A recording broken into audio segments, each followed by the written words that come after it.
If the nth term of an A P is 5n minus 2 find its first term, common difference and 19th term. Basically यहाँ पर हमारे पास कहा गया है कि एक ए पी है जिसको हम इस तरीके से लिख देते हैं and so on up to A N.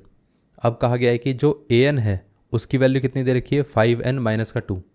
अब पूछा गया है कि सबसे पहला पार्ट क्या पूछा गया है कि फर्स्ट टर्म बताना है कितना रहेगा।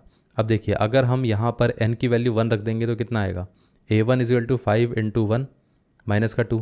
तो a1 इज इक्वल टू कितना आ गया, ये आ जाएगा 5 माइनस 2 विच इज़ 3।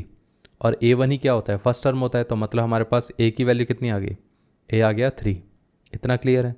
तो ये हमारा फर्स्ट टर्म आ गया, ये पार्ट क्लियर हो गया। अब देखिए अगर हम सेकंड टर्म देखें तो वो कितना आता है। अब उसने क्या कहा था कि यहाँ पर सेकंड टर्म ने कॉमन डिफरेंस पूछा था कि कॉमन डिफरेंस कितना है। अब कॉमन डिफरेंस निकालने के लिए हमें क्या करना पड़ेगा, यहाँ पर मान लेते हैं कि a2 माइनस a1 निकालना पड़ेगा। अब एक चीज़ सोचिए कि a2 की वैल्यू कितनी रहेगी, वो आ जाएगा 5 इंटू 2 माइनस का 2। और a1 कितना आएगा, ये आ जाएगा 5 इंटू 1 माइनस का 2। इतना क्लियर है। क्योंकि हमें क्या करना है, n के अंदर 2 रख देंगे तो ये टर्म आ जाएगा, n के अंदर 1 रख देंगे तो ये टर्म आ जाएगा।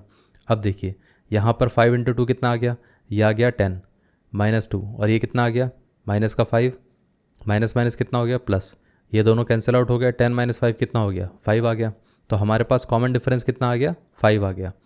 अब इसमें तो ये है कि हम इस तरीके से कॉमन डिफरेंस निकालते हैं, लेकिन मैं आपको एक तरीका बता देता हूँ कि आप डायरेक्टली किसी भी nth टर्म को देख के ही सीधा बता सकते हो कि इसका कॉमन डिफरेंस क्या होगा। जब भी आपके पास कोई भी nth टर्म दिया जाए उसके अंदर n के साथ जो मल्टीपल में रहता है वही हमारा हमेशा कॉमन डिफरेंस रहता है। अब इसके पीछे का मैं लॉजिक बता देता हूँ ऐसा क्यों है। जैसे यहाँ पर अगर हम कभी भी देखते हैं कि ए एन इक्वल टू कितना रहता है, a plus N minus 1 into D. इतना क्लियर है। अब देखिए a plus N into D minus का डी, ये कितना आ गया, a माइनस डी, और ये आ गया n टाइम्स ऑफ डी। जब भी हम nth टर्म देखते हैं तो उसमें क्या हुआ, ये वाला जो टर्म होता है वो कितना है, ये तो कांस्टेंट है, कांस्टेंट टर्म होता है a माइनस डी। लेकिन n के साथ मल्टीप्लिकेशन में सिर्फ एक ही पार्ट रहता है, वो होता है common difference which is d। तो मतलब जब भी आपके पास nth टर्म कोई सी भी दी जाए उसके अंदर n के साथ जो मल्टीपल में रहता है वही आपका कॉमन डिफरेंस होता है। मतलब बिना सॉल्व करे भी आप बता सकते हो कि इसका कॉमन डिफरेंस क्या होगा। मतलब अगर मान लेते हैं कि कभी आपके पास क्वेश्चन ऐसा दिया जाता है, ए एन इज टू मान लेते हैं 4/2 इंटू एन प्लस कितना आ गया, n प्लस 11 आ गया। अब इसमें कोई पूछे कि भाई ये बताओ कि इसका कॉमन डिफरेंस कितना है, तो हम सीधा बोल देंगे कॉमन डिफरेंस है 4/2। इतना क्लियर है, बिना कुछ सॉल्व करे। ये पार्ट क्लियर हो गया। अब यहाँ पर हम थर्ड वाले पार्ट पे आ जाते हैं। उसमें क्या दिया गया था, इसमें कहा गया था हमें 19 टर्म बताना है कितना रहेगा। तो 19 टर्म कैसे निकालेंगे, a19 इज टू कितना रहेगा, यह आ जाएगा 5 इंटू 19 माइनस का 2। अब 19 इंटू 5 कितना रहता है, 95।